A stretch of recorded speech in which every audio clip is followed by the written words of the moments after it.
les OGM sous contrôle, c'est un peu difficile finalement d'aborder ce thème. Pour être sincère, je ne savais pas trop comment l'aborder. Alors évidemment qu'ils ne sont pas sous contrôle, hein. On connaît quelques pourcentages du génome humain et l'ADN en général est encore un très grand mystère. Donc évidemment que tout ce qui est relatif n'est pas sous contrôle.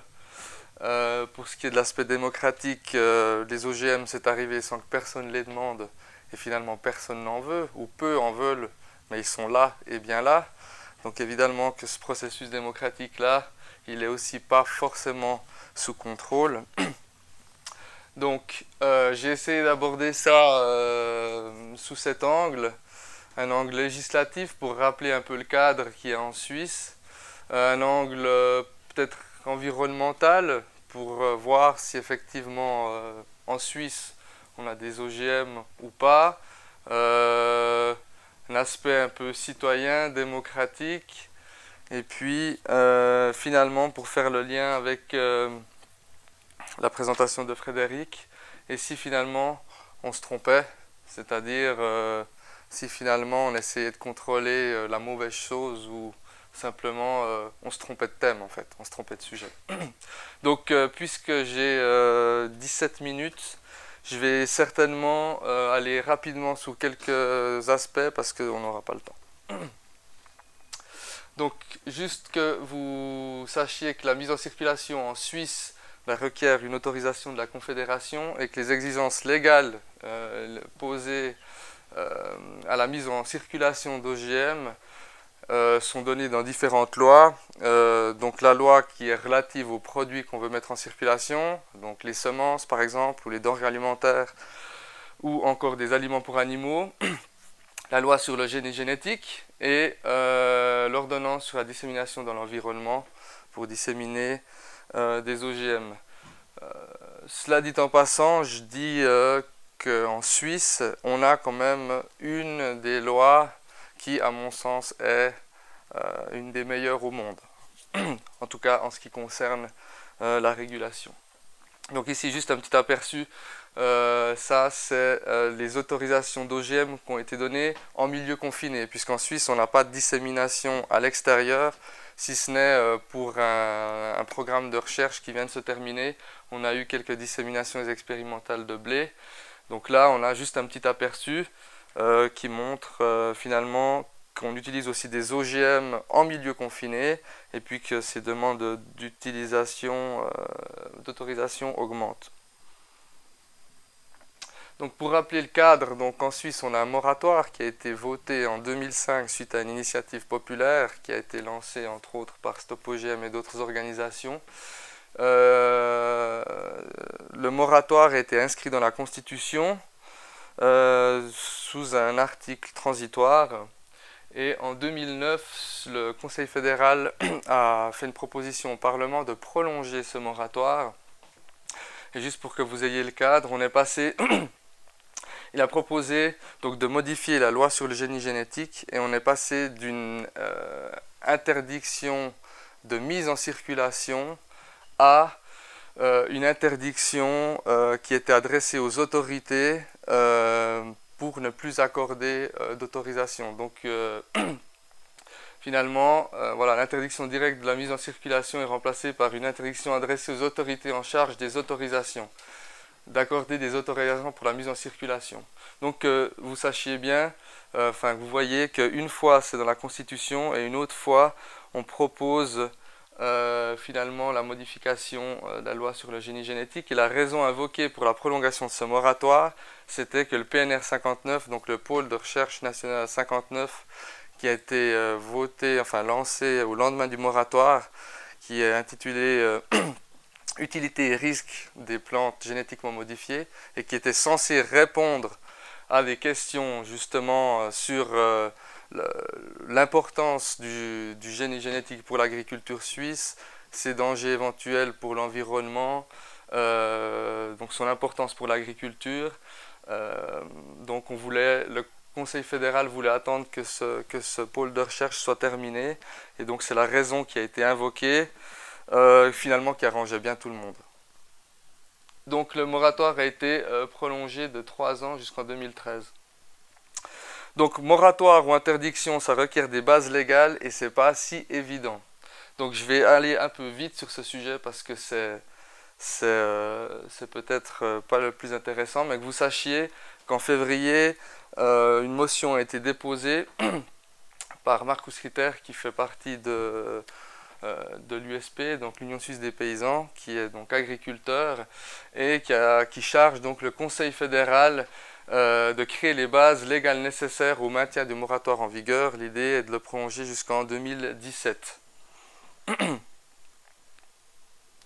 Donc les arguments qui sont soulevés par cette motion, c'est finalement qu'on n'a pas pu constater de problème pour l'agriculture suisse malgré le fait qu'on ait un moratoire, que les plantes transgéniques qui sont en circulation aujourd'hui n'apportent aucun avantage économique à l'agriculture suisse, ni aux agriculteurs, et que la culture de plantes transgéniques entraînerait des coûts supplémentaires énormes. Il faut savoir que l'agriculture suisse, c'est des petites parcelles qui sont imbriquées les unes dans les autres.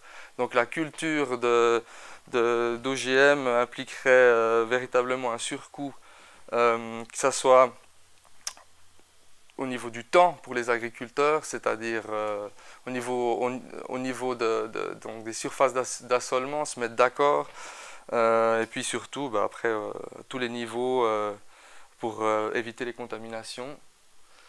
Et donc finalement l'idée était d'insérer cette interdiction soit dans la loi sur le génie génétique, soit dans la loi sur l'agriculture, en tenant compte du fait qu'on a une politique agricole 2014-2017 qui voudrait s'inscrire dans une démarche plus écologique et un soutien à des produits de qualité. D'accord ? Et donc introduire ce moratoire-là dans le cadre de cette politique agricole. Voilà, donc je vais rapidement ici, c'est un projet du pôle national qui étudiait justement l'aspect légal, c'est-à-dire est-ce que finalement on peut prolonger le moratoire ou est-ce qu'on ne peut plus d'un point de vue légal. Et on s'est rendu compte qu'il existe des lacunes donc, dans la législation actuelle, en tout cas sur la coexistence. Donc on a un problème, et puis pour faire rapidement, premièrement, on n'a pas encore d'ordonnance sur la coexistence, d'accord. C'est des travaux qui ont été suspendus dû au moratoire simplement, donc cette ordonnance devrait être prête pour 2013. Elle va être édictée par l'Office fédéral de l'agriculture en collaboration avec l'Office fédéral de l'environnement, et en particulier ce qui va être amené, c'est une réglementation détaillée sur la responsabilité en cas de dommages, donc pollueur-payeur, et puis une protection des zones sans OGM, d'accord.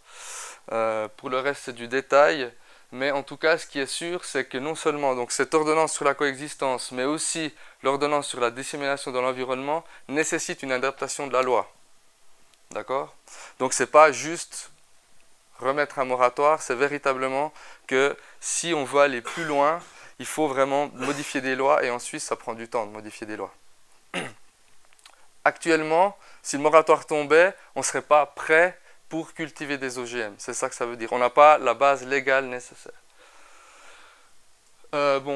Ça aussi, c'est juste, voilà, contrôle législatif, c'est une traçabilité, un étiquetage, mais ce qu'il faut savoir, c'est qu'on tolère des variétés qui ne sont pas autorisées en Suisse. Ça, c'est les quantités, donc c'est 0,5% en masse pour certaines variétés qui ont fait l'objet d'une étude par l'Office fédéral de la santé publique. En Suisse, on a ces variétés-là qui sont autorisées, tolérées sans autorisation. Sinon, pour la question de l'étiquetage, c'est les fameux 0,9%, c'est-à-dire qu'un produit doit être étiqueté si le pourcentage de l'ingrédient en masse est supérieur au OGM, donc est supérieur à 0,9%. Voilà, donc ça c'était l'histoire du sans OGM, qui pourrait être un élément de contrôle, c'est-à-dire comme pression de marché, hein. C'est-à-dire que si on arrive à étiqueter des denrées sans OGM, le consommateur, admettons, préfère le sans OGM, on aura une pression de marché vers le sans OGM et donc abandon du reste des filières. C'est dans ce sens-là que je l'ai mis ici.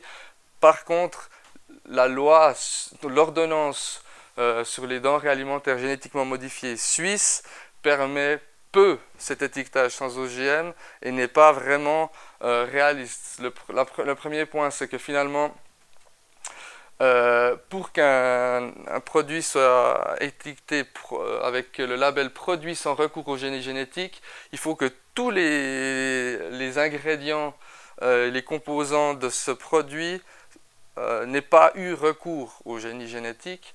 Et en l'occurrence, on a certaines substances qui sont obtenues au travers de bactéries génétiquement modifiées, mais dans le produit, on ne retrouve que la substance. On ne retrouve pas d'ADN, donc on ne peut pas prouver que ça a été effectué au travers d'organismes génétiquement modifiés. Donc demander ces preuves-là, si vous voulez, c'est une contrainte supplémentaire qui n'est pas vraiment réalisable et puis qui est irréaliste. Enfin, c'est un frein, si on veut bien. Aussi, on peut que étiqueter un produit, produit sans recours au génie génétique, si on a le même produit en Suisse OGM, d'accord? Et donc, comme en Suisse, on n'a pas vraiment d'OGM, on ne peut pas vraiment étiqueter sans OGM. Et donc, l'agriculture suisse ne peut pas se déclarer sans OGM, si on veut bien, puisqu'on n'a pas... Et donc, sur le marché international, c'est pas véritablement vendeur. Et surtout, l'ordonnance refuse un label sans OGM, comme il est appliqué dans l'Union européenne, et se tient à produits sans recours au génie génétique. Voilà, c'est un peu les aspects, si vous voulez, qui sont un peu désagréables.